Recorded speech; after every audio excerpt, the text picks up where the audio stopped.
Hello and welcome to the Electrified Marina Podcast. I'm your host and producer, Brooks Lawson, and you are...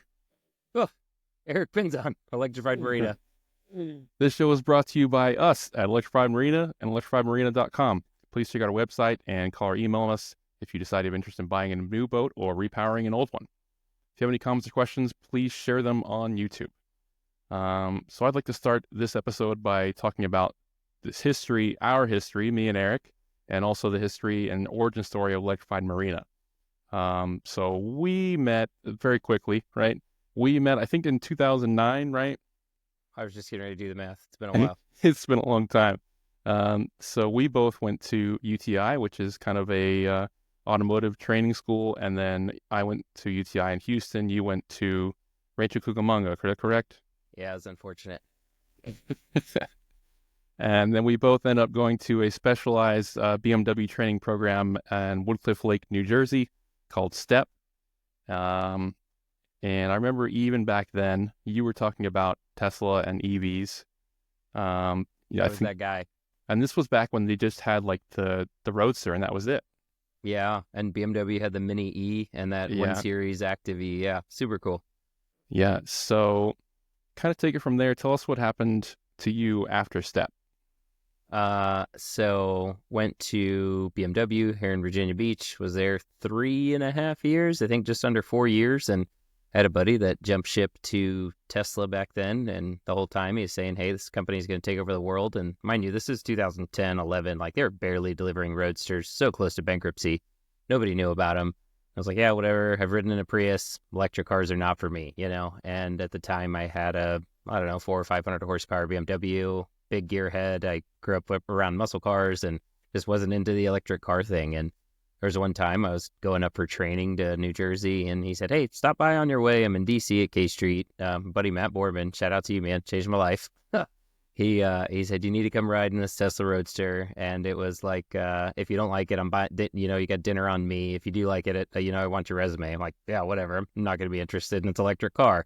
And of course, it absolutely blew my mind, and it kind of ruined cars for me. It was, I literally remember sitting in the driver's seat after accelerating, and it's just like, what the hell was that?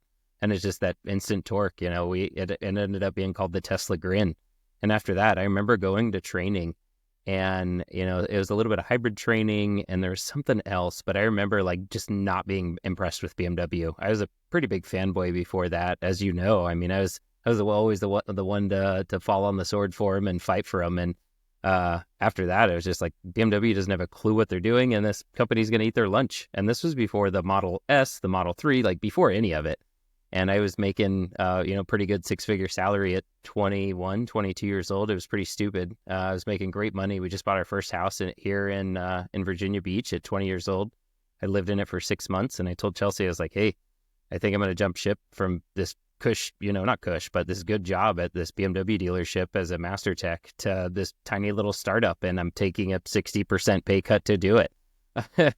I remember my first interview, they offered me to go to New York. It was like $18 an hour. And I just laughed, and joke's on me. At the time, it was 4,000 shares at like $14 a share. You do that times, I don't know, the 15 times it's split since then. I would have had like $50 million. It's not a big deal.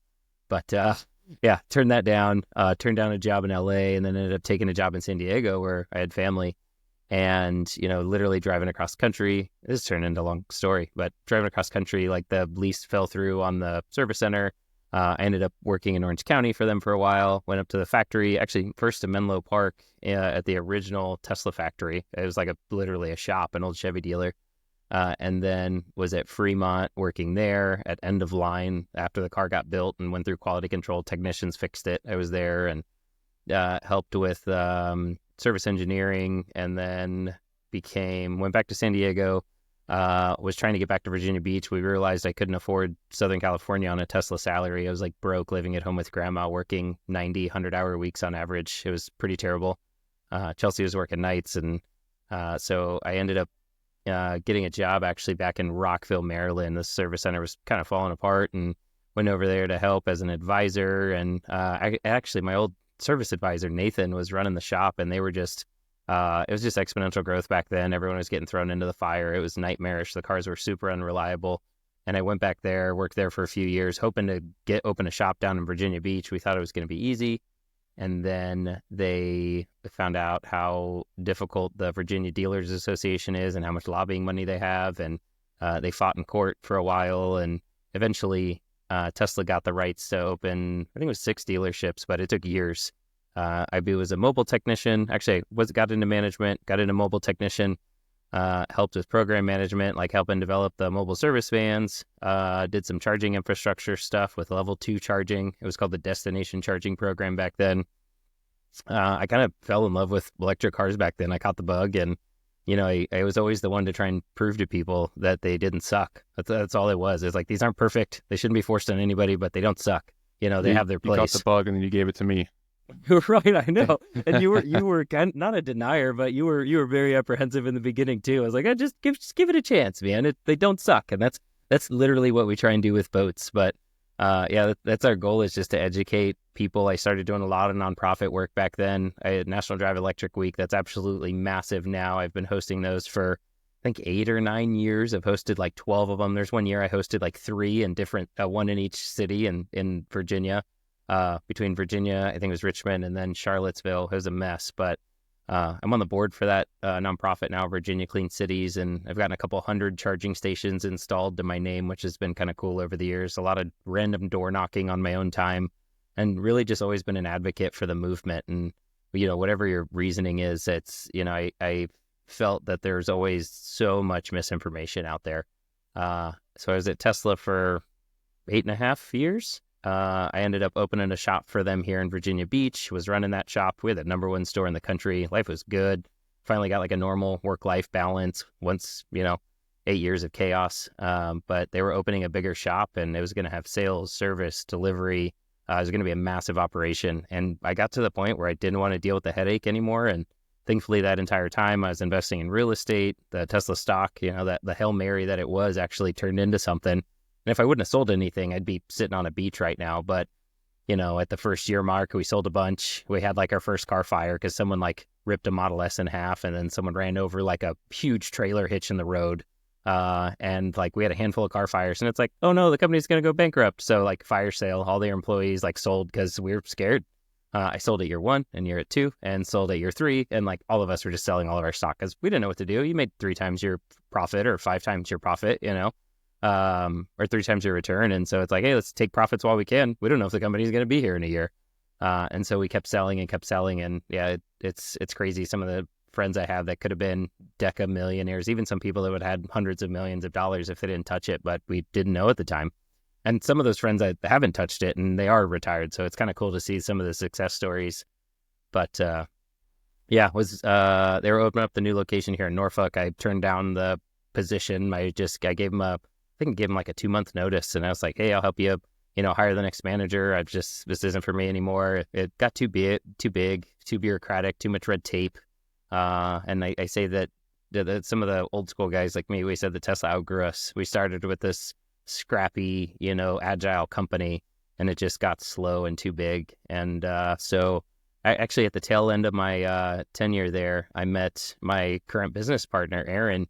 She came in and she came in hot, having an issue, a little heated, and dissolved the situation. We were in my office. She saw some real estate books on my shelf. So she was a customer.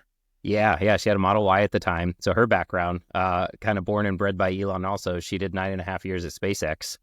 So we're both kind of, I don't know, we had a maniacal thought process, and no problem was ever too big. And it was kind of dangerous because like instantly I met her, and I told Chelsea, my wife, I came home that day. I was like, I met this chick that we might invest in with real estate, and I was like, she wants to do lunch. A week later, we did lunch, and then a week after that, I was ready to liquidate, the rest of my Tesla stock and buy a small multifamily, rental property. And we were going to jump into it 50-50. And we were looking around, looked at a couple small apartment complexes, went under contract on a couple. None of them came to fruition.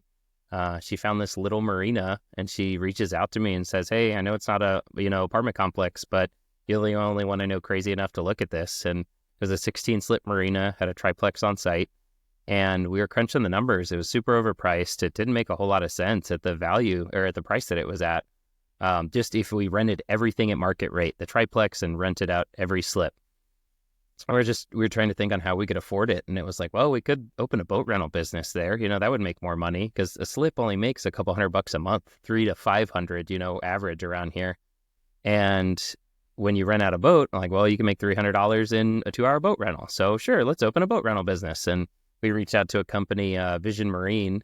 And then we looked into the rental business. I didn't want to deal with gas. I was kind of ruined. The gas engines are just antiques, the maintenance, the headaches, everything that you hear about them. I just was not interested in owning a gas boat rental business.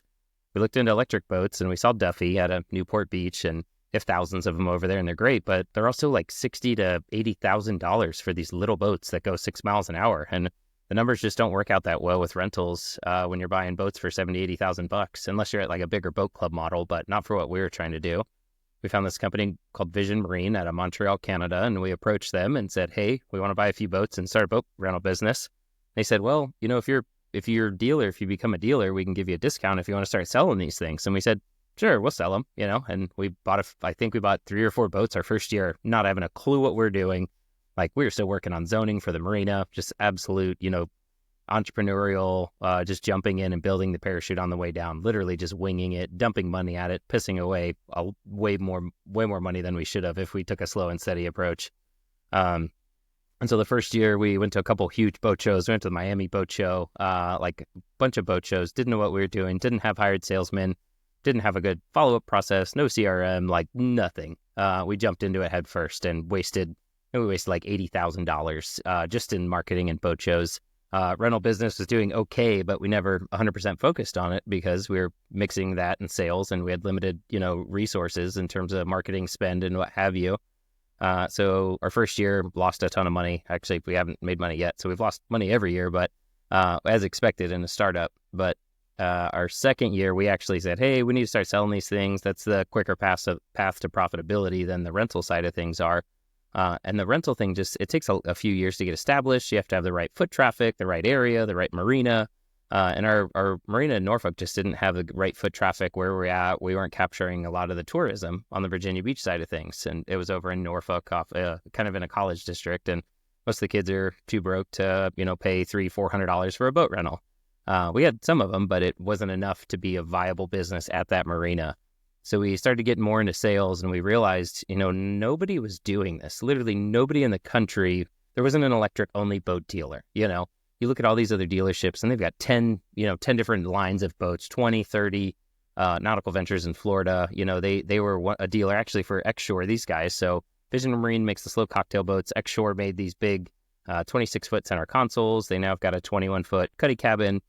So they were kind of our flagship boat, and Vision Marine was like the perfect rental boats, perfect for protected waterways. So we became dealers for both of them, bought demo boats, and we realized that, just going to a boat show, the old historic way of selling boats just doesn't work, because nobody going to that boat show is looking for an electric boat. They don't know they exist, let alone coming there to look for it. And even to this day, we were just at the Annapolis Boat Show 4 months ago, and people are walking up not even aware these things exist. And that shows you how far we have to go in terms of electric boating. I tell people, in terms of, volume and deliveries, we're circa 2008, 2009, where electric cars were back then. That's the adoption curve we have to climb still. It's huge. And so our second year in business, focused a little bit more on the rentals, focused a little more on sales, did okay, still lost a ton of money. We learned a lot of what not to do. Just finished up our second year in sales, third year in business, and we sold more boats. We almost broke $1 million this year in revenue, which is super exciting. We ended up delivering, I think, more boats than anybody in the country. We say we're the number one electric boat dealer because there's nobody else doing it. There's a handful of other X-Shore dealers out there, and they've sold like a boat. There's a handful of Vision Marine dealers out there, but nobody's taking it serious like we are. We represent, God, I don't know, a dozen different manufacturers now. You go to our website and there's 20, 30 different boats on there. And anybody that allows dealerships, we partnered with. Anybody that doesn't do dealers that is willing to partner with us, they bring their boats to our events. We, promote them. Really, we just want to be brand agnostic, and we want to have the solution for anybody that comes to us, regardless of use case, regardless of budget, regardless of anything. We want to be able to provide them with a boat. And so we've really worked in the last year to focus on sales and represent everybody in the electric boat industry. And I didn't realize, I was talking to my wife the other week, I didn't realize how deep we are into this. I was just in Nashville talking on stage at a conference about electric boats, and I've given a couple presentations on them. And we're becoming this subject matter expert in this field. And I didn't grow up as a boater. I mean, I grew up relatively, lower middle class. I didn't have friends with boats. That wasn't a normal thing for us. I didn't go on a boat until I was like 16, 17 years old. I was the electric car guy that got dragged into boats. My business partner was that from SpaceX, Erin. She was the boater. She grew up, sailing. She had a catamaran. They did Wednesday night races. And we kind of met in the middle on it and just jumped in head first. So, now we're selling boats. We're finishing up our second year in sales, and we are hitting it hard for this upcoming year. We did 35 events last year. We call it Butts and Boats. We got about 3,000 people in boats last year, more than anybody in the country. And I would almost say more than everybody else combined. There's just nobody doing as many events as we are. We do grassroots events, sometimes 3 to 4 a month. It's pretty aggressive right now. And not this season or this month, obviously, but actually January, we're going to have 3 different events. And obviously we're not giving boat rides, but we're exposing people to them. But we didn't even count those in terms of Butts and Boats. It was literally, we'll go to Annapolis and bring 4 boats, and it's nonstop boat rides the entire time. And so it's, I don't care if you walk up with a Rolex on or you walk up and, you're a 19-year-old kid that I know isn't buying a boat from us. Right now, we just need awareness. When people don't know these things exist, we need to educate as many people as possible. So we're not super picky. You go to a lot of boat shows whenever there's high dollar boats. There's a lot of people out there. We call it gatekeeping, and they're gonna qualify you to see if you can even get on the boat. And us, we're like, hey, come on, we're going for a ride. We might not give them their own dedicated ride, but I don't care if little Timmy at 19 years old is a buyer or not. I need him to be impressed with the product afterwards. He's going to tell everybody he can afterwards. And we call it planting seeds. And right now we just have to plant a hell of a lot of seeds and see what grows, because if nobody knows this exists, it's kind of interesting. We've chatted with way too many marketing companies about strategy and tactics and how to get the word out there. And, it's really interesting. 20% of our buyers were our first-time boat owners. They weren't looking for a boat, but now they considered it because of it's an electric. They never wanted to deal with the headaches of a gas engine. It's the worst part about boat ownership. Everyone calls, bust out another 1,000 or happiest day of a boat owner's life, first and last day, but it doesn't really exist with these. The batteries and motors on these things are going to last, 15, 20, 30 years we're seeing. And it's kind of crazy because when you don't have that headache, that maintenance, it really changes your ownership experience. So we're really interested to see how those metrics track over the next couple of years, and like what happens if we expand the boating market, call it even 5%. The boating market's been on this roller coaster, one, because of COVID, but two, in terms of generational boaters, it was a little older generation. And now you could argue that, some younger money is coming in, tech guys and stuff, is some of that money's trickling into boating. But overall, it is an older generation that's kind of dying out. And electric boats might be a catalyst to kind of turn that around, whether it's expanding the market or, maintaining people's relationship with boats. And it gets rid of this bad stigma of always needing to do repairs and just throwing thousands of dollars at these things. So it's really going to be interesting to see what happens going forward as the market progresses and grows. But, there's 250,000 boat sales a year in the U.S. And if we only increase that a couple of percent in the U.S., and Electrified Marina has a very tiny chunk of that, if we sell 100 boats next year, it'd be crazy. That would be absurd deliveries. And to a regular boat dealership, oh yeah, that's no big deal. They do that they do that every year or in a slow season.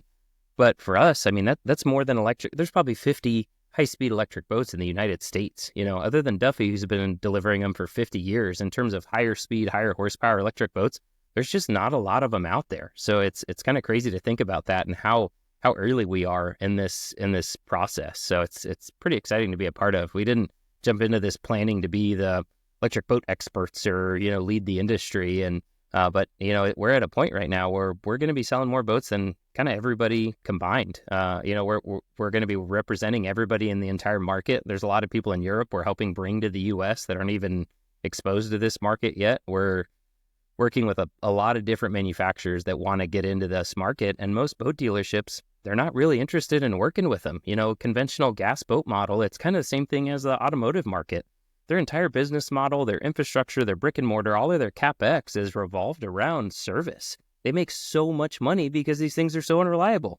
And, when you've got 60, 70% of your overhead cost covered by service, it's death by 1,000 cuts if they start selling these things with electric powertrain. So it kind of goes against their business model. Like, if I owned one of those, I wouldn't be interested in electric either. And it's kind of like the whole Tesla story. They build it based on service. They don't count on that making money, and their margins are higher in sales. And it's just kind of a whole different ownership experience, customer experience. It's pretty crazy to think about how it's gonna change the boating market, because it's already happening in the automotive world. When you can support the same fleet of vehicles or vessels out there with a fraction of the technicians because they need less repairs, like, what does that do to the industry? So it's going to be pretty interesting over the next decade or two. We're obviously way behind the automotive market, but it's going to increase exponentially as tech becomes more affordable. And, the automotive market was the catalyst and is kind of paving the way in terms of the tech, from batteries and motors and you name it. But that economies of scale is really what's helping, and it's this trickle down into the boating world. Yeah, I noticed the same thing, like when you go to look at an electric car, and the salespeople there always try to steer you back to something else, and don't, you ask for something specific and they try to steer you to something else, the gas cars or whatever. You think that's because of the service issue? There's a few things there, man. So service is part of it, but obviously your average sales guy doesn't care about overhead and service costs, but there's a lot more hand-holding. That sales cycle is a lot longer. There's an education process to it. It's in the boating world, we're finding, if someone wants to go buy an Axopar for $250,000, like, they're going to talk to you about how many speakers and what lights it has on it. With an electric boat, we're talking about kilowatt hours and battery chemistry and charging at their dock. And, the sales cycle is much longer. It's a huge education process. These guys are very technical guys buying these things. And even the gal that just bought a boat, very, very tech savvy, very forward thinking. So it's not your average customer. It's the ones that they would normally roll their eyes at. It's the person that's been doing research for a long time, that's done their homework. And a lot of times they know more than the salesman does. And so, in the automotive world, even to this day, which is sad, we've been doing this for a decade. And I say doing this, but like, electric cars have been, getting to the mass market since the Model S came out in 2012, you could argue. The Model 3 was a big catalyst in 17, 18. But even to this day, a lot of these salesmen are either clueless or they want to be clueless. Ignorance is bliss, and it's easier for them if they just don't even worry about those. And that's going to work for a while. It's not changing overnight, but right now, 10% U.S. sales are electric, and it's going up, double digits every year in terms of growth. So it's just a matter of time. If you look at Europe and Asia and, whatever, if their numbers are legitimate or not, but Europe, obviously they have quite a few incentives, but when you've got Norway and, some of these cold countries or, mountainous countries that are doing okay with electric. I mean, I've got friends in Canada, freezing cold. And it's like those places, they have outlets everywhere for diesel block heaters, and the electric cars are plugging into the same outlets. Those things need their own dedicated outlets. So there's electricity everywhere. It's not like hydrogen that needs this multi-trillion-dollar infrastructure to build out. We have electricity everywhere. And most level 2 chargers are just smart switches. Tesla's shown that you can buy a decent charger and for, $300 to $500 and connect them to a circuit where they're daisy chained. And, DC fast charging is another story and gets super expensive. But in terms of level 2 charging, it's just a lot easier to roll out there. And the cool part is with boats, we've got that at every marina. Any marina that's got 220 at it, whether it's dual 30s or a 50 amp circuit, that's where we charge. DC fast charging, obviously there's only a handful in existence, but we're also working to change that. We've partnered with a company called Aqua Superpower, and we advocate for them to put charging stations in. They saw what Tesla did on land, and they want to do it at the water. You figure every major body of water with 5 to 10 marinas at it, a couple of restaurants, whichever marina or restaurant gets that fast charging station put in, that's where people are going to go, and they're going to hang out for an hour with their family. They're going to eat lunch, eat dinner, grab some drinks, and now they've got a dot on the map, and people are seeking those restaurants out because of it. So it's kind of neat. I did the door knocking for charging stations literally a decade ago, and I'm doing it again. It's just at marinas with a lot more resistance and a lot more hatred. So it's kind of fun. Yeah, I read an article recently about some small towns where they started putting in the fast chargers, and like the surrounding restaurants just blow up. Yeah, it's crazy, man. I remember there was a Cahill's Barbecue in South Hill, Virginia, middle of nowhere, but it was right off the interstate, and they needed something. And I remember stopping there recently, or right after it got put in. I was like, hey, man, what do you think about those? Like, oh, we love them. They're some of our best customers. You know, they hang out 45 minutes to an hour, and they're not in a hurry to get out of here. And I mean, it really is. And that's where you make your money. It's just like gasoline. You don't make your money on per unit. You make your money on the foot traffic. Those people that are spending the money in your store, whether it's retail at a Wawa or... So what is your personal favorite boat and why? It's like picking your favorite band, right? It depends on the use case, man. You know, it's funny. I remember when we were What's your opening, use case? It just depends on what I'm doing. I go out for networking events. I'll bring one of the Vision Marine cocktail boats, man. We call them picnic boats, cocktail boats. But you're in this intimate setting. You're facing each other. And I don't care if you're at a boat, or if you're at a different boat, a coffee shop, what have you. If you're networking, whether it's a real estate agent, attorney, somebody that needs a meeting, and you want this intimate setting, you're there with no distractions. You're out there on the water. I absolutely love it. If I'm going out with the family and we're just going to anchor out at a sandbar or a beach all day, we've got a boat that's called an Ingenuity. It's literally like a living room on the water. The X-Shore, the center console, is kind of like a Swiss Army knife. You know, we use it for wakeboarding, whether we're partying on. There's seating. There's a picnic table on it. We rented out one 2 years ago, and we were doing like sunset cruises. People were loving it. But it really comes down to the use case, man. There's a Voltari that's out there. It's still 26 foot, but it's like 800 horsepower. So it's like 50, 60 miles an hour. Absolutely absurd. Just a killer boat. There's a hydrofoil boat called a Candela. Those are taken off. Candela, Navier, there's a handful of them, but you know, they get up on these foils, and foils have been around for a while, but they're just now getting implemented in power boats. And there's a lot of tech to it, you know, in terms of maneuvering. There's a lot of software that goes into maneuvering that thing. If you're doing 20, 30 knots and you're trying to turn on a dime or as quick as you possibly can, it's not a manual control. Like you're obviously manually connected, but the software is going to allow you to turn in a safe manner because you're a foot or two out of the water.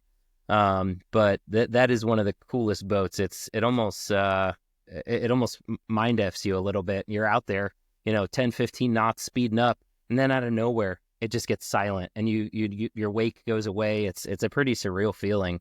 I looked into those e-foils as well, and it seems like they started making them around like 1900.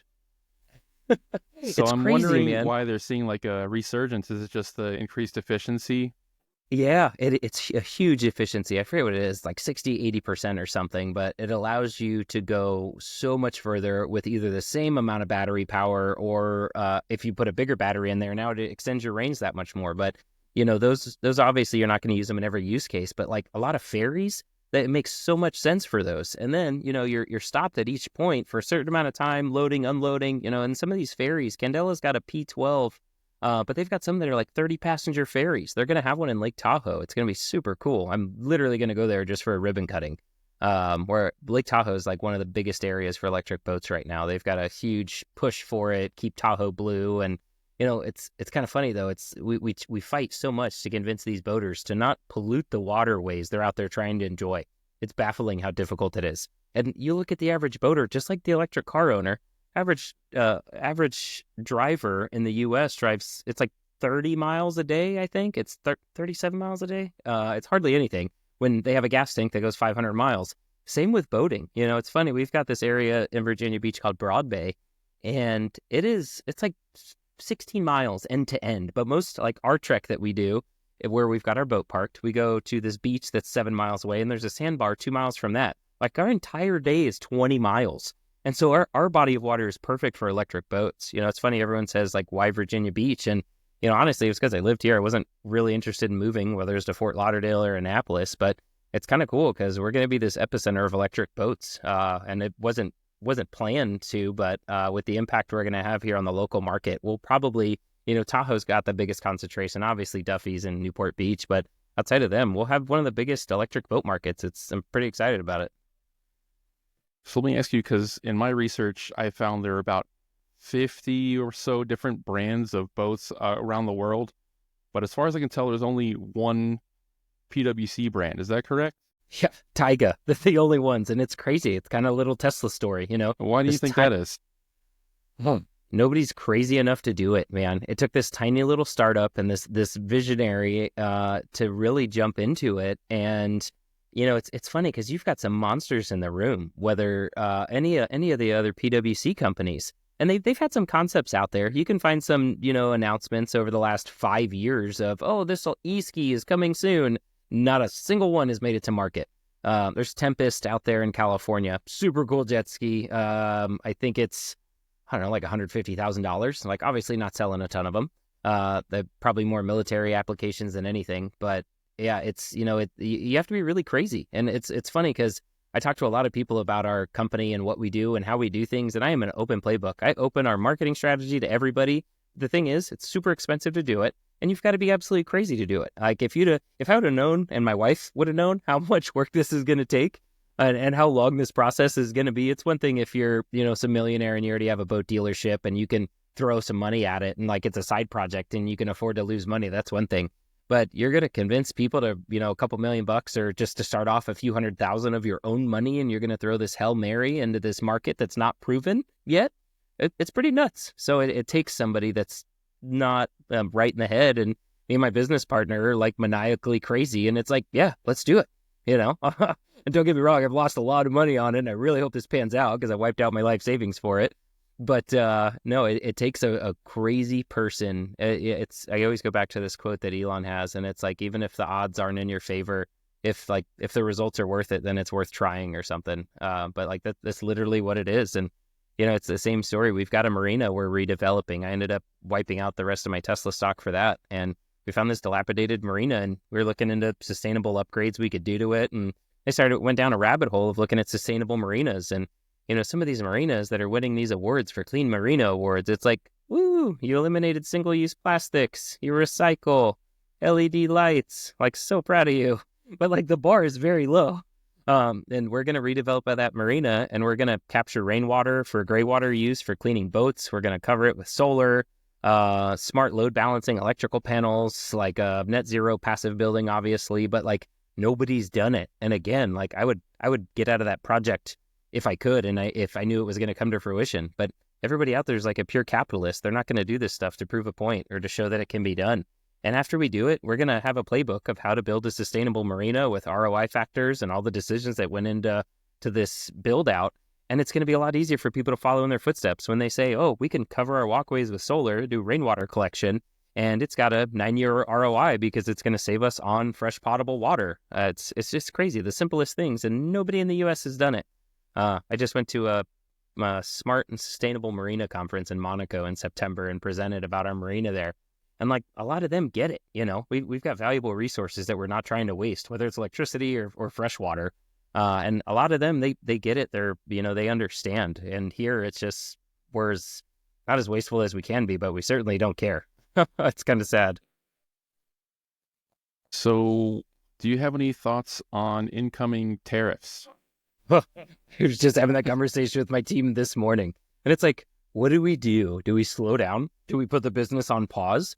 And like, yeah, I'm pretty nervous, but like, I'm not. Our pedals to the metal right now. I'm raising.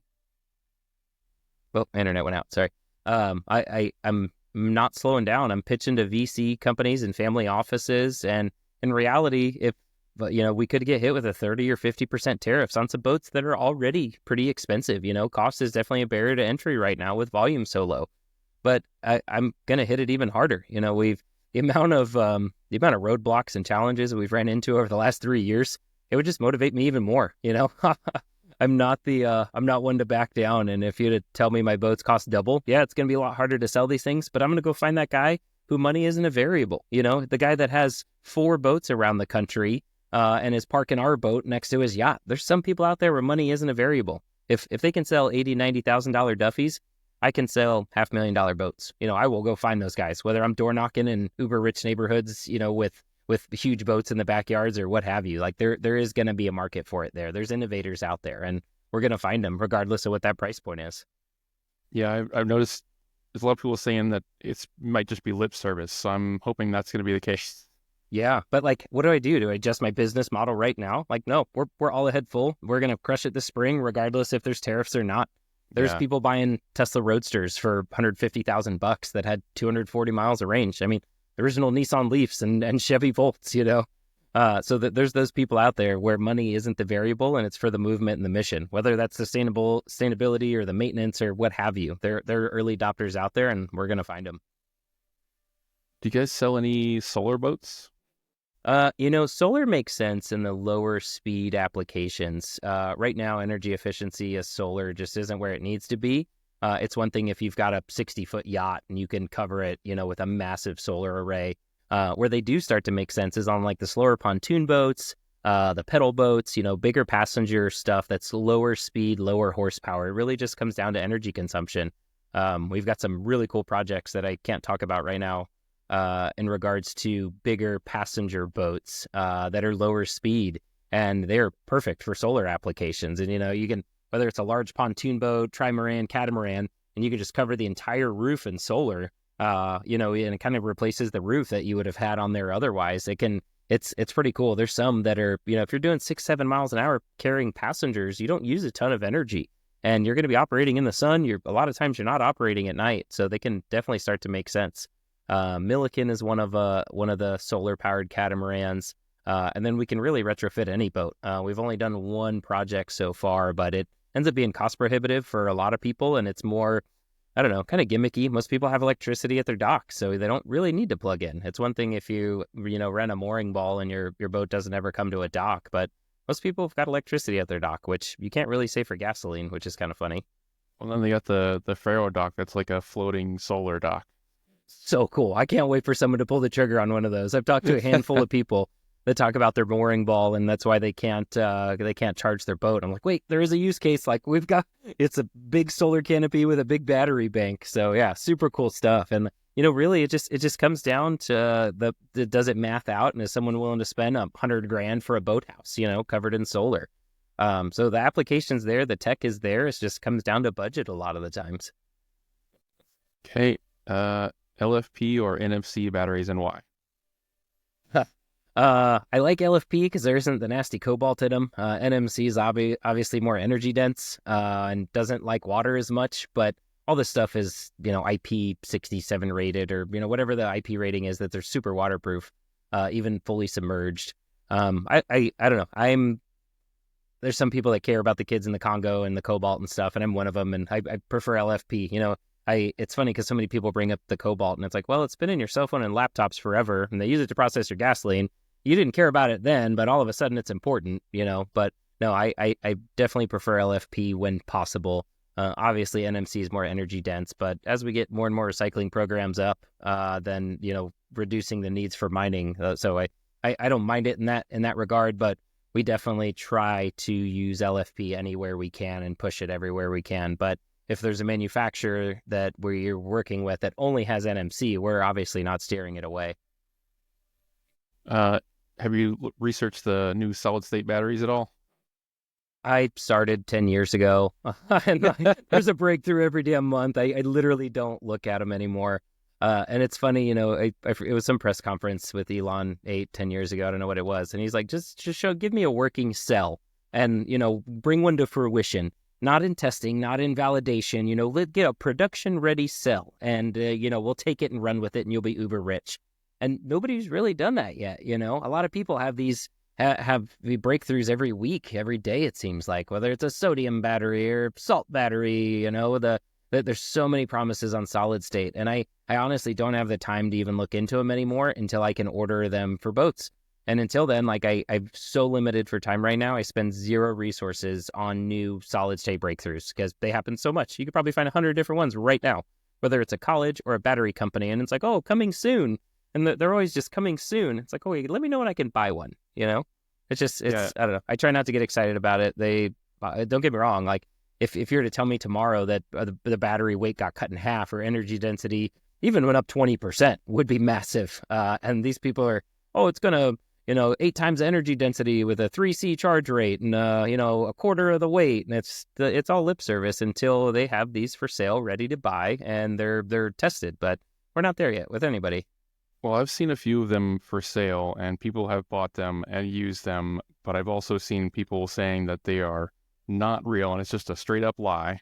And they open them up, and it's like a complete fallacy. And there's a couple of people that have had to backtrack their marketing because of it. And yeah, I've seen a couple of those, and I had some people send me hey, these are finally for sale. It's like, hold on, is this the real deal? And I get excited for a few seconds, and then you find out that it's a joke. And don't get me wrong, they're coming soon. I just don't have the time to dedicate to getting excited about them anymore. We have to focus on, we have so much work to do. It's absurd. Like my team, I got overworked when I was at Tesla, and I tell my team, before you are forced to work overtime, we're going to hire more people. It's going to cost the company more, but we have so much to get done right now, but it's not worth sacrificing your home life like I did back in the day and made that mistake. So it's very much the startup pain points right now. I'm going through it all over again, and I never thought I would. So what are you most excited about in the near future of electric boats? Honestly, our deliveries, man. I was presenting to a family office last 2 weeks ago. We've just learned so much of what not to do. We did an e-boat expo this past year, and we had, I think it was about a dozen events that we did. And we had, some of these events had hundreds of people at them. And some of these were like tiny grassroots events, not tied into a boat show. It was us reaching out to the local electric car club and the local boat clubs and just grassroots, guerrilla marketing, digital marketing, literally everything we could to get the word out there. Posting in some of these Facebook groups, friends of Lake Gaston or something, friends of Lake Lanier, and absolutely getting flamed by these people. And 98% of them absolutely hate us. You think they'd be getting paid by big oil for how much of an advocate they are for these things. But there was that 1 or 2% that's like, hey, I can see the benefits there. I drive a Rivian, or I drive a Tesla, or I just got an electric lawnmower and it's the best thing. And it's like, okay, just come for a ride. That's all. And that's what I tell everybody, even the haters, the biggest haters out there. And you can go through my Instagram and see these thousands of comments of people just like destroying me. And it's like, hey, are you on the East Coast? Like, we're going to be taking boats around. You should come out for a ride. Like, I kind of want you to put your foot in your mouth because you don't have a clue what you're talking about. And education awareness is the biggest struggle right now. So we're getting our marketing really dialed in, getting our SOPs and systems in place to really execute these events better. And we're going to crush it this year. I'm pretty damn excited about it. We finally have boats that are readily available as opposed to prototypes or digital renderings. It's like with Xshore and there's a lot of manufacturers we're getting ready to bring on board that will be announced here in the next few weeks. Even I just have to wait till pen hits the paper. But we have a lot of boats that we're going to be bringing around. We're going to go to some events like the Annapolis Boat Show in the fall. Obviously, that's pretty far away. I'm going to have 8 to 10 boats there. It is going to be massive, and we're going to be the busiest part of the entire boat show. We were this past year, and we only had 4 boats. But we're going to be doing it really big this year. Our e-boat expo is going to be huge. It'll probably be another dozen events, a lot of grassroots events. But we're really getting the message to the people that want to hear it. And a lot of times it's sailboaters because they're used to the quietness and the serenity of sailing. It's the electric car owners, and then it's the gas boaters that use their boat in a local body of water. They don't go far. They're not out there deep sea fishing. They're not wakeboarding 8 hours a day. It's like that market of the automotive world where, I tow every weekend. It's like, fine, an electric car isn't for you. If you need a road trip every weekend and you're doing 1,000 miles a week uphill both ways, towing, then electric isn't for you. But in the boating world, 40% of pleasure boating could be switched to electric tomorrow. It's kind of crazy. And you talk to a lot of boaters, and they've got this one cove they go to, and this one sandbar, and this one restaurant. And I do this live at boat shows, and it's like, hey, let's pull up a chart plotter, we'll look at this map and figure out what's your day look like. And, we're in Wilmington, and it's like, I go to this restaurant, and I go here and here, and it's like, that was Annapolis, and it's like their entire day was like 16 miles. It's like, okay, well, at this top speed, this boat can do 25 miles. You're not going to be doing top speed the whole time in between these, and you're going to be anchored out most of the day. It's a social thing. And just getting that message across to these people, it's like debunking range anxiety. It's like, yeah, it can be valid, if you're in the wrong use case, but the right tool for the right job. Don't buy one of these things. But here in Broad Bay, like in Virginia Beach, it's like 70-80% of these people never leave the bay. They go to the Narrows and beach it all day long, or they go to the sandbar or the restaurants in between them. And that's our target market, So it's very much just debunking a lot of myths that are out there. We set up a website just to debunk myths. It's called the eBoat Bingo. And there's like a grid of 25 squares, and you just click it and go through and look at them because people are just clueless, man. And all they have, for this stuff is social media. And honestly, that's why we're having this conversation right now. We've got to get more information out there. The education is so vast, and there's so much that needs to be done in that department. And they've got, Facebook memes to go off of right now. And we've got Trump out there talking about sharks and boats are too heavy and getting electrocuted. And like, Don't get me started on that. But like that's the most attention we've ever got. Like our website traffic went up when he was up there talking about it. Yeah. But like that's the exposure that these people get. And it's bad when you go to a boat show and people don't know these exist. That boaters, they just don't. We were out in Annapolis. I had a Rivian family and a family that had BMW iXs or iX and i4. And they had no clue electric boats existed. They just saw us when they were walking by. And it was like this eye-opening moment. I was like, wait, you guys have a Rivian? Like, you've got a BMW iX, and you're both on this boat, and neither one of you knew these existed. And they're a target demographic, a boater with an electric vehicle, and they're like early adopter mindset. Like, it's I don't know, it's crazy. And it just shows how much potential we have when these people are this clueless about it. But it's going to take a huge lift, a huge effort, because right now there isn't many people in the country trying to sell these things. There's literally a half a dozen dealers in the United States that sell electric boats, and we're the only one that's electric only. It's all these other guys, they represent a dozen or dozens of brands, and electric is just one of them. And it's kind of the same thing, you mentioned in the automotive world. You walk up to this dealer, hey, I want to check out this X-Shore. I was like, well, like, check out this Axopar. It's going to go a lot longer, and it's the same price, and they're going to outsell you with this electric boat, and just it's just they're not interested. So it makes the lift and that uphill battle that much bigger. But I don't know, I kind of like it, because when we're done, it's going to look pretty freaking awesome. I remember when the electric trucks first started coming out, and the first thing the YouTubers did would go out and buy one and load it with 10,000 pounds and drive it 100 miles till it died and go, this thing sucks. Right. These people are so stupid, man. Like I go back and forth with them every day in social media. I spend way too much time doing it. But like it's a lot. But I might chat with 1,000 people, but 5 of them are like, oh, I get it now.